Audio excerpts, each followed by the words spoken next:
রাজকুমার cinema নিয়ে পরিচালক হিমেল আশরাফ আলাদাই কনফিডেন্ট ভাই, আলাদা লেভেলের কনফিডেন্ট তিনি ডিরেক্টর হিসেবে। নমস্কার বন্ধুরা, আমি পৌশালী চলে এলাম আরও একটা নতুন ভিডিও নিয়ে। আমরা সবাই জানি 2024-এর ঈদে কিন্তু মানে ঈদ উল ফিতরে কিন্তু আসছে রাজকুমার, এবং অলরেডি এই ছবিটার শুটিং শুরু হয়ে গেছে। বাংলাদেশের পোর্শন কমপ্লিট প্রায় হয়ে গেছে খুব সম্ভবত। এরপরে কিন্তু টিম যাবে ইউএসএ। এখন বিষয়টা হচ্ছে, বেশ কিছু হেটাররা তারা, আমি দেখছিলাম হিমেল আশরাফ ভাইয়ের পোস্টে গিয়েও দু একজন কমেন্ট করেছে যে আপনি শাকিব খানকে ছাড়া সিনেমা বানিয়ে দেখান দেখি কেমন পারেন। এখন ওনাকে এই ধরনের প্রশ্নের সম্মুখীন হতে হচ্ছে, কেননা যে সকল গণমাধ্যমকারী বন্ধুরা বা সাংবাদিকরা ওনার ইন্টারভিউ নিচ্ছেন তারাও এই কথাটাই ওনাকে বলছেন, এবং উনি যোগ্য জবাব, একদম মানে যোগ্য জবাব দিয়েছেন ইন্টারভিউটার মধ্যে। আমার এত ভালো লেগেছে পুরো বিষয়টা। প্রথমেই আমি যেটা দিয়ে শুরু করলাম, যে লাইনটা দিয়ে, যে রাজকুমার ছবি নিয়ে হিমেল আশরাফ আলাদাই লেভেলের কনফিডেন্ট। মানে তিনি জানেন তিনি যেটা করছেন সেটা আবারও অডিয়েন্সের ভালো লাগবে। এই কনফিডেন্সটা তার মধ্যে পেলাম, তার কথাবার্তার মধ্যে পেলাম।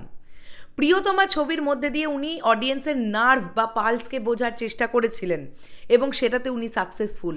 তোমরাই বলো, লাস্ট 30 মিনিট দেখে আমরা কাঁদিনি? লাস্ট শেষ দৃশ্যটা দেখে আমাদের চোখে জল আসেনি? হিমেল আশরাফ কিন্তু এইটাই চেয়েছিলেন। উনি নিজে ফিল করার চেষ্টা করেছিলেন যে কি করলে অডিয়েন্সকে কাঁদানো যায়, কি করলে অডিয়েন্স হাসবে, কি করলে অডিয়েন্স হাততালি দেবে, কি করলে অডিয়েন্স মানে জাস্ট অডিয়েন্সের ইমোশন বা অডিয়েন্সের ফিলিংটা কীরকম তৈরি হবে সেটা উনি বুঝে কিন্তু ছবি বানান। আর আবারও উনি এই সেম জিনিসটাই অ্যাপ্লাই করছেন রাজকুমারের ক্ষেত্রে। কাজেই প্রিয়তমা ছবির রেকর্ড এই ছবিটা ভাঙতে ওনার নিজের তৈরি করা ছবি প্রিয়তমা, সেই রেকর্ডকে ভেঙে দেবে ওনারই তৈরি করা সিনেমা রাজকুমার। এটা উনি বারবার বলছেন। এবারে যদি আমি এই হেটার্সদের কোয়েশ্চেনের দিকটাতে আসি, ওনাকে বলা হচ্ছে যে শাকিব খানকে ছাড়া সিনেমা বানিয়ে দেখান, কীরকম আপনি বক্স অফিসে সাফল্যতা পান।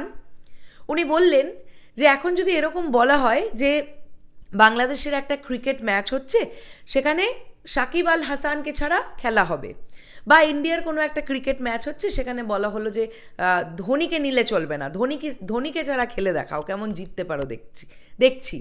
এই ধরনের ব্যাপারগুলোর মতন উনি কম্পেয়ার করলেন যে শাকিব খান তিনি বাংলাদেশের এমন একজন সুপারস্টার বা মেগা স্টার, যাকে নিয়ে যদি ভালোভাবে তাকে ডিরেকশন দেওয়া যেতে পারে, বা যদি তাকে ভালোভাবে ডিরেক্টরসরা ইউজ করতে পারে, শাকিব ভাইয়া যে কী ভালো একজন অভিনেতা সেটা যারা প্রিয়তমা খুব মন দিয়ে দেখেছে তারা বুঝতে পারবে। আমি এছাড়াও বেশ কিছু ছবির উদাহরণ দিতে পারি যেগুলো আমি দেখেছি, আমার অত্যন্ত ভালো লেগেছে। খুনি শিকদার, খুব ভালো অভিনয় লেগেছে আমার শাকিব ভাইয়ার সেই ছবিতে। আচ্ছা, সত্তা দেখেছি আমি, সত্তাতেও খুব ভালো লেগেছে। এরকম বেশ কিছু সিনেমা আছে যে সিনেমাগুলোতে শাকিব ভাইয়া খুব অন্যরকম। আমি কিন্তু একদম প্রায় প্রথম দিককার ছবিগুলোর কথাই বলছি, হ্যাঁ, আমি এই কলকাতার যৌথ প্রযোজনার কথাগুলোই বলছি না। সেখানে তো শাকিব ভাইয়া আরও অনেক বেশি পরিণত, অনেক বেশি। জয়দীপ মুখার্জি, আমাদের কলকাতার ডিরেক্টর জয়দীপ মুখার্জি যেভাবে শাকিব ভাইয়াকে ব্যবহার করেছেন তার ছবিতে, সেটা কোথাও না কোথাও গিয়ে ভীষণ ভালো লাগে। তোমরা নিজেরাই বলো কি ভালো লেগেছে আমাদের নবাব, শিকারি এই ছবিগুলো, তাই না?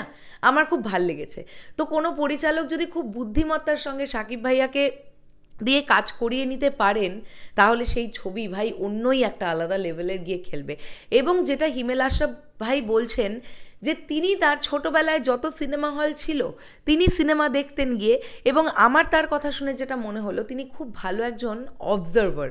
তিনি খুব ভালো অবজার্ভ করতে পারেন, পর্যবেক্ষণ করতে পারেন যে অ্যাকচুয়ালি মানুষের মধ্যে কী চলছে, কোন সিনটা দেখে মানুষ কীরকম রিয়াকশন দিচ্ছে। তো এই বুদ্ধিটা মাথায় নিয়ে উনি সিনেমা বানিয়ে চলছেন। আর অডিয়েন্স যে ছবির সঙ্গে কানেক্ট করবে সেই ছবি একবার নয় 5 বার দেখতে যাবে অডিয়েন্স। আর ওই কারণেই কিন্তু প্রিয়তমা দেখতে প্রচুর রিপিট অডিয়েন্স গিয়েছিল, যে কারণের জন্য ছবিটা অল টাইম ব্লকবাস্টার হয়েছে। ঠিক আছে? আর উনি একটা কথা আমি প্রিয়তমার সময় ওনাকে বিভিন্ন ইন্টারভিউতে বলতে শুনেছি, যে উনি সিনেমা বানান মাস অডিয়েন্সের জন্যে, মাসদের জন্যে ছবি বানান।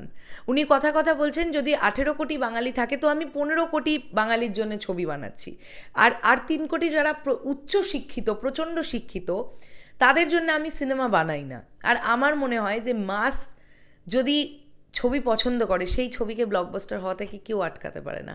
আর উনি আরও একটা কথাও বললেন যে ওনার কাছে প্রায়োরিটি পাচ্ছে ওনার সিনেমাটা হিট হলো কি না, বক্স অফিসে ভালো ব্যবসা করতে পারলো কি না, এটা ওনার কাছে প্রথম দেখার থাকে, মানে দেখার বিষয়বস্তু থাকে। আর আমার এত ভালো লাগে উনি স্ট্রেটলি এই কথাটা বলেন যে আমি যদি আজকে আমার ছবি দিয়ে এই ব্যবসাটা করতে পারি তবে নেক্সট টাইম প্রডিউসার আমাকে বিশ্বাস করে আমার পরবর্তী ছবিতে তিনি টাকা লাগাতে রাজি হবেন। তো আরশাদ আদনানের ক্ষেত্রেও এটাই হয়েছে। প্রিয়তমা এরকম একটা রেকর্ড করেছে যে রাজকুমার ছবিটা আরশাদ আদনান প্রচণ্ড আনন্দের সহিত আবার প্রডিউস করছেন। এটা আমার ধারণা রাজকুমার যদি প্রিয়তমার রেকর্ডকে ভাঙতে পারে তাহলে আপকামিং হিমেল আশরাফের যে প্রজেক্ট আসবে আমার মনে হয় আরশাদ আদনান তার সঙ্গে থাকবে। এবং ডেফিনেটলি সেই ছবিতে শাকিব খান থাকলে তবেই আরশাদ আদনান থাকবেন, কেননা তিনি পরিষ্কার জানিয়ে দিয়েছেন যে শাকিব খান ছাড়া টাকা ফেরত পাওয়ার গ্যারেন্টি আর কেউ দিতে পারছে না ইতিমধ্যে বাংলাদেশ চলচ্চিত্র জগতের কোনো নায়ক নন। তো আমরা এই ট্রায়োটাকে বারবার দেখতে চাই। এবার সেকেন্ডবার আমরা দেখব এই বছর ঈদ উল ফিতরে। আমার বিশ্বাস, এটা আমার মনে হচ্ছে যে প্রিয়তমা একটু তাড়াহুড়োতে বানানো হয়ে গিয়েছিল বলে কিছু গ্লিচ থেকে গিয়েছিল ছবিটার মধ্যে, কিন্তু রাজকুমারের ক্ষেত্রে সেরকম কিচ্ছু থাকবে না, কেননা অনেক প্ল্যান মাফিক, অনেক পরিকল্পনা মাফিক পুরো বিষয়টাকে ধীরে ধীরে করা হচ্ছে, ধীরে ধীরে। চলো বন্ধুরা, তোমাদের কি বক্তব্য অবশ্যই কমেন্ট করে জানিও। আসছে আবার খুব শিগগিরই নতুন কোনো ভিডিও নিয়ে। তাহলে এখনের জন্যে সকলকে বললাম টাটা।